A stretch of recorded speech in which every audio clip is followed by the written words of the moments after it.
Hello and welcome friends. Diwali की सफाइयां हम सभी के घर में जोर शोर से चल रही है। आज मैं भी अपनी बेटी के रूम को क्लीन करने वाली हूँ। क्लीनिंग का मेथड बहुत ही सिंपल, फास्ट और इजी रहने वाला है और बिना एक्स्ट्रा पैसा खर्च किए आज हम सिंपल इक्विपमेंट से ही क्लीनिंग करने वाले हैं।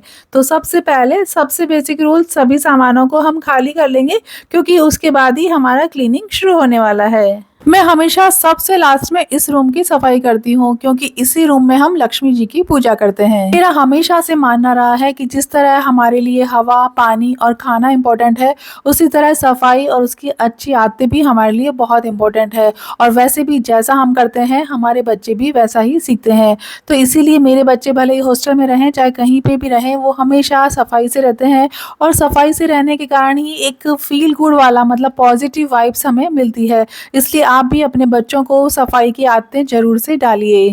क्लीनिंग शुरू करने से पहले पर्दे, गद्दे का कवर, बेडशीट आदि जो भी हैं उन्हें मैं मशीन में वॉश करने के लिए लगा दूंगी ताकि जैसे ही हमारा काम खत्म हो हमारा वॉशिंग साइकिल भी पूरा हो जाए।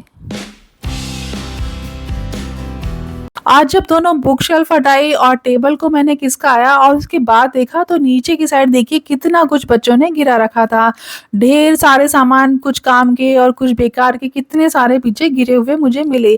तो दिवाली की सफाई इसी का तो नाम है। इस बहाने, दिवाली के बहाने ही तो हम सभी सामानों को हटाते हैं और फिर से क्लीन और ऑर्गेनाइज करते हैं।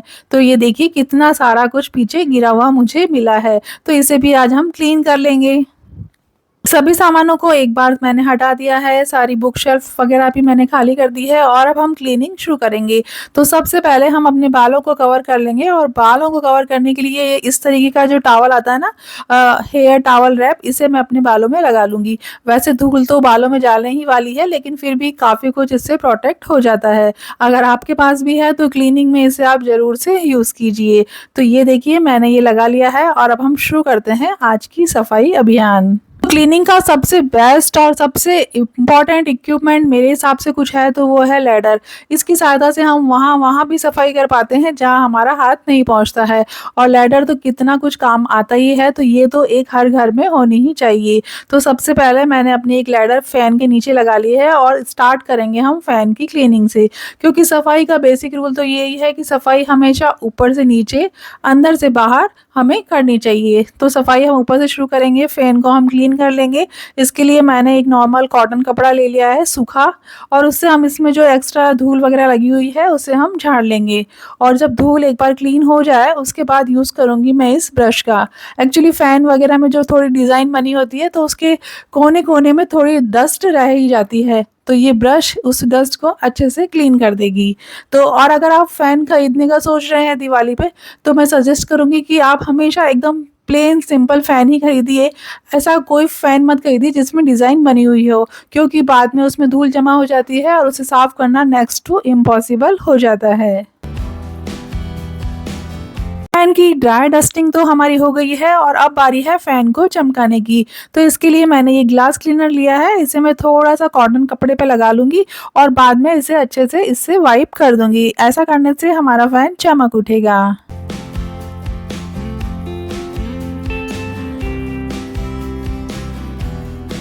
फैन को क्लीन करने के बाद अब बारी आती है दीवारों की। तो दीवारों पे जो भी मैंने ये सामान लगा रखा है उन्हें मैं हटा लूँगी, बट कुछ सामान ऐसा है जिसे मैंने डबल साइडेड टेप से चिपका रखा है तो उन्हें मैं एज़ इट इज़ लगे रहने दूँगी। दीवारों की सफाई के लिए नेक्स्ट जो मैजिकल इक्विपमेंट है वो है ये झाड़ू। इसकी सहायता से आप दीवारों को साफ कर सकती हैं, कोने में जो जाले वगैरह हो जाते हैं उन्हें आप हटा सकती हैं और इवन फ्लोर वगैरह भी क्लीन कर सकती है। और इस झाड़ू की सबसे अच्छी बात ये है कि ये प्लास्टिक की है, तो जब ये बहुत गंदी हो जाए तो इसे आप वॉश भी कर सकती हैं।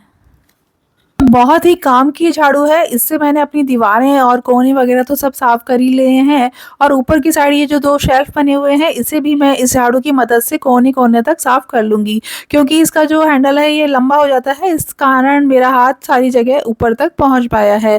और सारा कचरा मैंने ऊपर की साइड एक जगह इकट्ठा कर लिया है ताकि सारी जगह वो ना उड़े। और अब मैंने ये कार का जो एक छोटा सा वैक्यूम क्लीनर मेरे पास है इसे मैं यहाँ पर यूज़ कर रही हूँ। साइड में मैंने जो भी कचरा इकट्ठा किया था उसे मैं सारा सारा इस वैक्यूम क्लीनर में ले लूँगी, जिससे डस्ट बिल्कुल भी नीचे नहीं आएगी और सारा डस्ट इसके अंदर ही कलेक्ट हो जाएगी। स्वच्छता और स्वास्थ्य दोनों आपस में जुड़े हुए हैं। धूली के कारण बहुत सारी एलर्जिक प्रॉब्लम होती है, जैसे अस्थमा, ब्रोंकाइटिस। तो सफाई करते समय मेरी अगली टिप यही है कि थोड़ा-थोड़ा जैसे ही धूला इकट्ठा होता जाए, आप उसे कलेक्ट करते जाइए और फेंकते जाइए। ऐसा करने से एक तो एलर्जिक प्रॉब्लम नहीं होगी और दूसरा एक धूला उड़ के दूसरे रूम को जो गंदा करता है, वो वाला प्रोसेस भी यहीं रुक जाएगा। अगेन ड्राई डस्टिंग के बाद एक वाइपर में कपड़ा फंसा करके कोने-कोने तक मैं ऊपर की शेल्फ को वाइप कर दूंगी। वाइपर का उपयोग मैंने यहाँ पर इसलिए किया है क्योंकि इसकी सहायता से मेरा हाथ कोने-कोने तक पहुँच पा रहा है। ये एक बहुत ही अच्छी ट्रिक है, आप भी ऐसा कर सकती हैं। ऊपर की शेल्फ हमारी प्रॉपर क्लीन हो गई है, साफ़ हो गई है, तो हाथों हाथ हम इसे अरेंज भी करते चलेंगे ताकि रूम में नीचे की साइड थोड़ा स्पेस होता चला जाए। अब बारी है इस ग्लास विंडो को क्लीन करने की। तो इसके लिए सेम फ़ैन में जो ब्रश मैंने यूज़ किया था उसे यहाँ पर मैं यूज़ कर रही हूँ। इसकी सहायता से मैं सारी डस्ट यहाँ पर एक जगह कलेक्ट कर लूँगी और बाद में वैक्यूम क्लीनर से इसे समेट लूँगी। मुझे ऐसा लगता है कि बहुत महंगे वैक्यूम क्लीनर में पैसे बिगाड़ने की जगह एक ये छोटा वैक्यूम क्लीनर हमारे सभी के घरों के लिए परफेक्ट है, क्योंकि ज़रूरत के ये सारे काम कर देता है। इसके अंदर भी 3 से 4 अटैचमेंट मुझे मिले हैं और ये देखा जाए तो काफ़ी अफोर्डेबल है। 2 से 2000 के अराउंड मैंने ये ख़रीदा था और ये काफ़ी अच्छा काम कर रहा है। तकरीबन 3-4 सालों से मैं इसे यूज़ कर रही हूँ। देखिए, वैक्यूम क्लीनर की सहायता से मिनटों में हमारी ग्रिल तो साफ़ हो गई है और अब बारी है इन ग्लास को चमकाने की। तो इन ग्लास को चमकाने के लिए मैं एक नॉर्मल गीला पोंछा ले लूँगी, कपड़ा ले लूँगी और इससे जो पहले इनमें जो मिट्टी लगी हुई है, जो इन पे जमी हुई थी, उसे मैं हटा लूँगी और उसके बाद हम ग्लास क्लीनर लेंगे, स्प्रे करेंगे और फिर इनको चमका लेंगे। तो हमारी विंडो एकदम नई जैसी चमक उठेगी।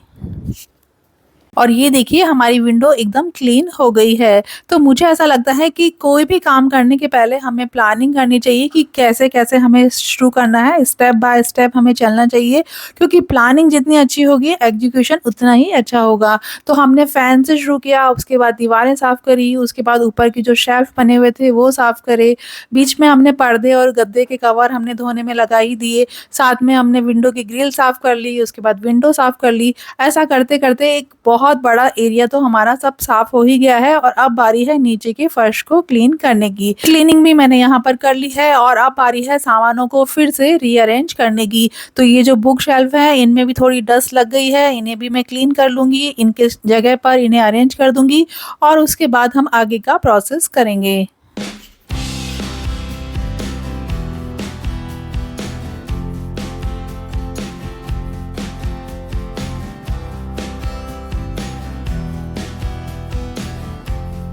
देखिए, ये साइड तो हमारी प्रॉपर क्लीन हो गई है और सब चीज़ें मैंने एक बार अरेंज भी कर दी है, टेबल सरका दी है और दोनों बुक शेल्फ भी मैंने टेबल पर रख दिए हैं और जो भी बुक्स वगैरह थी वो अभी इस साइड में रखी हुई है। तो धीरे-धीरे एक-एक पहुँच कर मैं इन्हें भी धीरे-धीरे अरेंज कर दूँगी। तो काफ़ी बुक्स जो नहीं काम आ रही थी, जो क्लटर था, वो मैंने हटा दिया है और जो काम के सामान हैं फ़िलहाल के लिए मैंने इन्हें टेबल पर रख दिया है। बेटी कोचिंग से जब आएगी तो वो अपने हिसाब से इन्हें अरेंज कर लेगी। तब तक मैं और नेक्स्ट काम कर लेती हूँ। बच्चों की जो मेडल्स थे उनके अंदर भी काफ़ी धूला लग गया था, तो उन्हें भी धोकर मैंने धूप में सुखा दिया था। अब ये भी ड्राई हो गए हैं तो इन्हें फिर से मैं दीवार पर अरेंज कर दूँगी।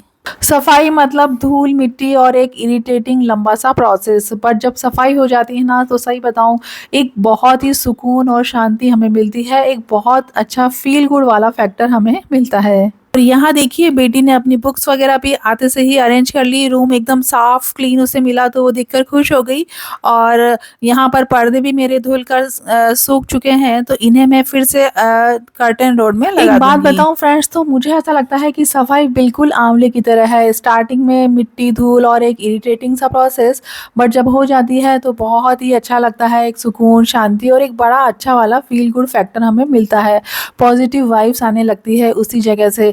जैसे हम आंवला खाते हैं तो स्टार्टिंग में जब जैसे ही हम खाते हैं तो वो उसका टेस्ट हमें बिटर लगता है, बट जब हम उसके बाद पानी पीते हैं तो बहुत स्वीट सा, मीठा सा पानी हमें लगता है।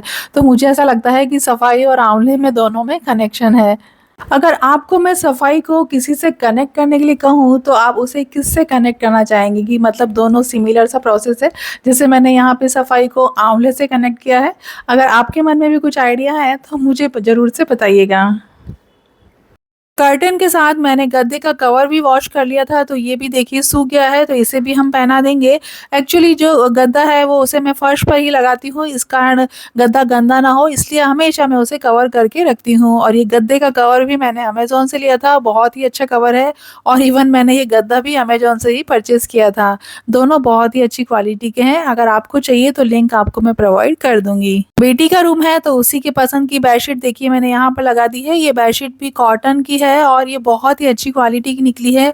कम से कम 8 से 10 बार मैं इसे अब तक वॉश कर चुकी हूँ, बट इसका रंग और कलर बिल्कुल वैसा का वैसा ही है। ये देखिए पूरा रूम हमारा क्लीन हो गया है और सब सामान भी अरेंज हो गए हैं और अब देखिए सब कुछ कितना अच्छा लग रहा है। ऐसे देखा जाए तो रूम में मैंने ऐसा कुछ भी नया ऐड नहीं किया है, सभी सामान जो थे उन्हें ही अच्छे से क्लीन करके फिर से अरेंज कर दिया है। पर सफाई के कारण ही रूम इतनी अच्छी पॉजिटिव वाइब्स आती है कि सभी को मेरे घर आना बहुत पसंद है। इवन बच्चों के फ्रेंड्स भी यहीं आकर मस्ती करते हैं, पढ़ाई करते हैं, उन्हें भी यहाँ पर आके पढ़ना बहुत पसंद आता है। बेटी का रूम तो देखिए साफ हो गया है। अब कल करवा चौथ है इसलिए आज ही इन तांबे के कलश आदि को भी मुझे क्लीन करना है। आपको ये वीडियो करवा चौथ के बाद देखने को मिलेगा, पर दिवाली के पूजन के बर्तन आप इसी ट्रिक से क्लीन कर सकते हैं। ये एक बहुत ही सुपर्ब टेक्निक है।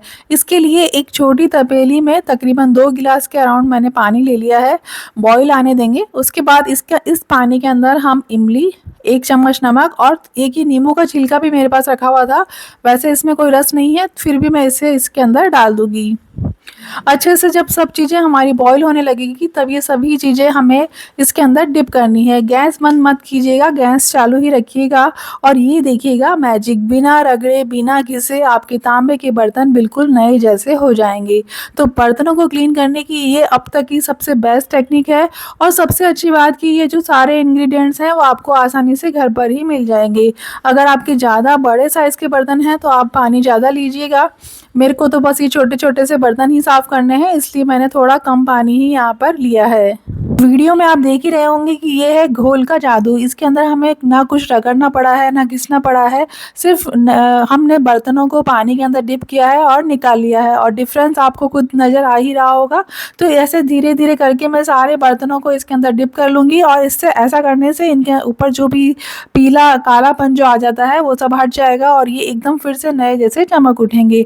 सभी बर्तनों को, सभी कलश वगैरह जो भी मेरे पास पीतल के थे उन्हें मैं इस तरीके से क्लीन कर लूँगी। अगर आपके पास बड़े साइज़ के बर्तन हैं तो आप बड़ी तपेली का ही यूज़ कीजिएगा, जिससे आपको काम में आसानी रहेगी। अब हमें करना कुछ नहीं है, नॉर्मल साबुन के पानी से हम इन्हें वॉश कर लेंगे और फिर बाद में इन्हें यूज़ करेंगे। इससे आप तांबे के बर्तन ही नहीं, आप पीतल के बर्तन भी क्लीन कर सकती हैं, बट तांबे के ऊपर ये ज़्यादा इफ़ेक्टिव है और ये बहुत ही अच्छा यहाँ पर काम कर रहा है। आई होप आज का वीडियो आप सभी के लिए हेल्पफुल रहा होगा। तो मिलते हैं अगले मंगलवार कुछ नए और इंटरेस्टिंग आइडियाज़ के साथ। तब तक देखते रहिए हर मुश्किल का हल सुन सकी का channel. Thank you and bye bye friends and happy Diwali.